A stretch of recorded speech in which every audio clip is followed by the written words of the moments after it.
High বন্ধুরা, মন চায় ঘুরতে নতুন ব্লগে আপনাদের সবাইকে স্বাগত। আমরা এখন ছুটে চলেছি বর্গভীমার উদ্দেশ্যে। মা বর্গভীমার মন্দিরে পুজো দেওয়া এবং তার সাথে আমরা যাব মহিষাদল রাজবাড়ি। এই যে গাড়ি তীরবেগে ছুটে চলেছে বর্গভীমার উদ্দেশ্যে। তমলুক হয়ে আমরা বর্গভীমা যাব। এখন রাস্তায় আছি। সকাল 7:30টায় যাত্রা শুরু করে আমরা সোজা পাড়ি দিলাম তমলুকের উদ্দেশ্যে। তমলুকের বর্গভীমা এবং মহিষাদল রাজবাড়ি আজ আমাদের গন্তব্য। 37 জন মানুষ আমরা এই বাসে ছিলাম। প্রত্যেকে সকালের জলখাবার করে নিলাম। করে নিয়ে ব্রেকফাস্ট সেরেই আমরা চলে গেলাম তমলুক বর্গভীমা মন্দিরে। বর্গভীমা মায়ের মন্দিরে আমরা পুজোর লাইনে দাঁড়িয়ে প্রথমে পুজো দিয়ে নিলাম। এই গাছের ছাওয়ায় সবাই শীতল হয়ে এবং প্রাঙ্গণে বসে একটু বিশ্রাম নিয়ে নিল। তারপরেই আমরা প্রত্যেকের মায়ের কাছে যাদের যা চাওয়ার চাইলাম এবং ধূপবাতি দেওয়ার জায়গায় ধূপবাতি দিয়ে মানুষের মনের ইচ্ছের কথা জানালো। এত সুন্দর স্থাপত্য ভাস্কর্য, মন্দিরের আশেপাশে দেখবার অনেক জিনিস, সেগুলি দেখে মায়ের মন্দির থেকে আমরা বাইরে বেরিয়ে প্রসাদ সংগ্রহ করে নিলাম। করে নিয়ে এই যে দেখতে পাচ্ছেন মন্দিরের গায়ে এত সুন্দর কলকা, এবং এই গাছটিতে প্রত্যেকে মানুষের ইচ্ছের জন্য মানত করে ওড়না বেঁধে দেওয়া এই প্রথা অনেক দিন থেকেই চালু, এবং এখানে ধূপবাতি জ্বালিয়ে মায়ের কাছে মনস্কামনা জানানো। এই যে দেখতে পাচ্ছেন শ্লোক আমার ট্যুরের মালিক, এবং আমার পারিবারিক কিছু ফটো তুলে সেখান থেকে আমরা জগন্নাথ মহাপ্রভু রেস্টুরেন্টে গিয়ে সেখানে আমরা মধ্যাহ্নভোজটা ছেড়ে নিলাম। এত সুন্দর অ্যাম্বিয়েন্স, একটা সুন্দর পরিবেশ, ঠান্ডা শীতল। এসি থাকলেও সেখানে যেটা ছিল সেটা হচ্ছে অপার পার্থিব্য একটা সৌন্দর্য, আর মহাপ্রভুর সামনে বসে ভোগ প্রসাদ গ্রহণ করা। পিতলের থালায় 14 রকম নিরামিষ ভোজ, খুবই সুন্দর এবং প্রত্যেককে খুবই মুগ্ধ করেছে। প্রত্যেকেই বলেছে খুবই সুন্দর জায়গা। 24 জন এখানে বসেছিলেন এবং যাদের পায়ের প্রবলেম তারা অন্য ঘরে বসেছিলেন। টোটাল 37 জন আমরা দুপুরের মধ্যাহ্নভোজ সেরে আমরা বেরিয়ে পড়লাম মহাপ্রভু মন্দিরের উদ্দেশ্যে। এই যে দেখতে পাচ্ছেন সবাই খেতে বসেছে পাশাপাশি। তমলুক থানা তার পাশেই আমাদের গাড়ি রাখা ছিল পার্কিংয়ে। এটি পার্কিং জোন হলেও কোনো টাকা পয়সা দিতে হয় না।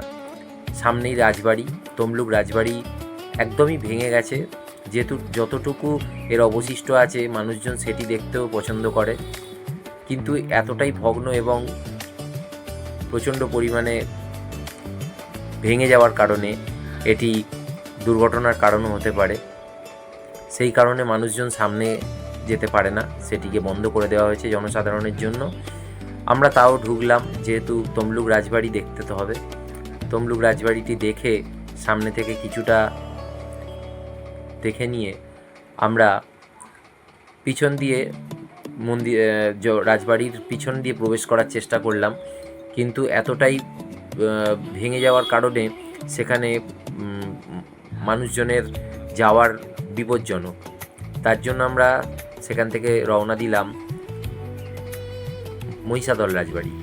সেটি সেখান থেকে দূরত্ব 17 কিলোমিটার, আনুমানিক 45 মিনিট লাগলো আমাদের সেখানে পৌঁছতে। বলে রাখি, নন্দকুমার হয়ে মহিষাদল যেতে 17 কিলোমিটার রাস্তা, এবং সেখানে 20 টাকা প্রবেশ মূল্য সাধারণের জন্য, এবং গাড়ি রাখবার জন্য 100 টাকা পার্কিং ফি। এই যে দেখছেন এটি মহিষাদল রাজবাড়ি। এর ভিতরে একটি মিউজিয়াম আছে, যা অত্যন্ত সুন্দর জিনিস তাতে আছে। বহু দিনের পুরনো জিনিস সেখানে রাখা আছে, এবং এই যে ফলটা দেখতে পাচ্ছেন এটি কি আপনারা জানাবেন আমায়। আমি সাধারণ লোককে জিজ্ঞেস করলাম, তারা বলতে পারলেন না। তো এইখানে মহিষাদল রাজবাড়ির ভিতরে আমরা প্রবেশ করলাম। সামনে কামান রাখা এবং ভিতরে ফটো তোলা পুরোপুরিভাবে নিষিদ্ধ। বিবর্তনের হাত ধরে ঘড়ির কাঁটাটিও ঘুরে চলেছে যুগ যুগ ধরে। এই যে সামনে ফাঁকা জায়গা, এখানে আষাঢ় মাসে রথের মেলা বসে এবং রথের মেলায় বহু মানুষজনের সমাগম ঘটে। আমি এগুলি লোকাল মানুষদের থেকে জানতে পারলাম। এই রাজবাড়িটি আনুমানিক 400 থেকে 500 বছর আগেকার এবং এই রাজবাড়ির ভিতরে প্রচুর জিনিস দেখবার মতো, অস্ত্রাগার এবং বিশ্রামাগার, আরও অনেক কিছু, যেখানে শিকার কক্ষ, যেখানে শিকার করে রাখা আছে বাঘ, ভাল্লুক প্রভৃতি জিনিস রাখা রয়েছে দেখবার মতো। এবার আমরা যাচ্ছি আম্রকুঞ্জের দিকে। মেঠো পথ আর পাহাড়ি এলাকার মতো রাস্তা এঁকে বেঁকে গেছে, খুবই সুন্দর এই দিঘি, রাজদিঘি, এবং যা পরিত্যক্ত এখন। এই দিক দিয়ে যেতে যেতে হঠাৎ চোখে পড়ল একটি ফুচকাওয়ালাটি ভীষণ সুন্দর ফুচকা বানালো, 10 টাকায় 6টা। সে লোভ আর সামলাতে পারলাম না, খেয়েই নিলাম।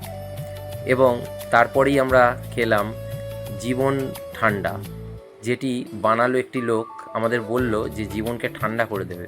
সত্যি সেই ঠান্ডাকে আজকে 3 দিন হয়ে গেল আমার ঠান্ডা ছাড়ছে না, গলায় লেগে গেছে ঠান্ডা।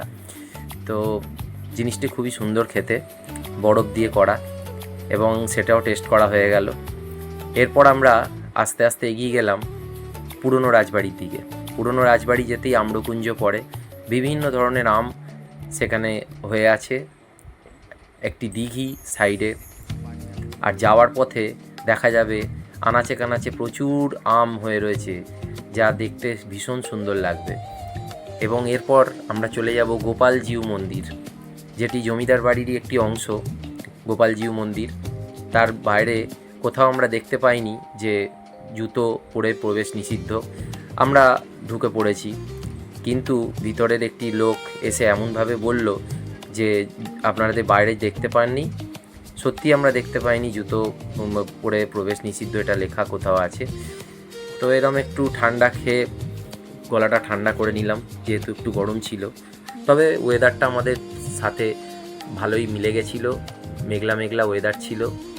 এই যে গোপালজিউ মন্দির, আমরা প্রবেশ করলাম ভেতরে। যেহেতু ঠাকুর আছেন তার জন্য ভেতরে আমরা ঢুকতে পারিনি, বন্ধ ছিল। বিভিন্ন রকমের ফুল, রং বেরঙের সব দেখলাম, দেখে বেশ ভালোই লাগলো। দেখে আমরা এখান থেকে বেরিয়ে পড়লাম সোজা পুরনো রাজবাড়ির দিকে। পুরনো রাজবাড়ি সেরকম কিছু দেখার নেই, পরিত্যক্ত, ভাঙা, যেটি এখন সংস্কারের কাজ চলছে। এবং সেটি দেখে আমরা ওখান থেকে আবার ফিরে চলে এলাম। এবার রাজবাড়ি ফেলে বেরিয়ে যাওয়ার পালা, বাড়ি ফেরার পালা। এই রাস্তা ধরে সোজা এগিয়ে গেলাম কোলাঘাটের দিকে। কোলাঘাট যেতে যেতে মাঝখানে একটু বিশ্রাম নিলাম এবং চা সবাইকে খাওয়ালাম। মানুষজন নিজের কিছু কিছু খাবার খেলো, কেউ সিঙ্গাড়া খেলো, কেউ চাউ খেলো। এসব খেয়ে সেখানে টয়লেট বাথরুম সেরে সেখান থেকে আমরা চলে গেলাম কোলাঘাট পেরিয়ে হাওড়ার দিকে। আমরা মাঝ রাস্তায় একবার দাঁড়ালাম এবং সিঙ্গাড়া চপমুড়ি সহযোগে সন্ধ্যা টিফিনটা বেশ ভালোই সারলাম। রানীহাটি থেকে গরম গরম সিঙ্গাড়া ও চপ দিয়ে মুড়ি খাওয়া হলো। এবার রাস্তা ধরে ধরে এগোতে থাকলাম। মাঝখানে একটু গ্রুপ ফটো সেশন হয়ে গেল। গ্রুপ ফটো তুলে সবাই খুব খুশি হলো। প্রত্যেকটি মানুষ ভীষণ ভালো ছিল, তাদের ব্যবহার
এভাবেই শেষ হলো আমাদের জার্নি।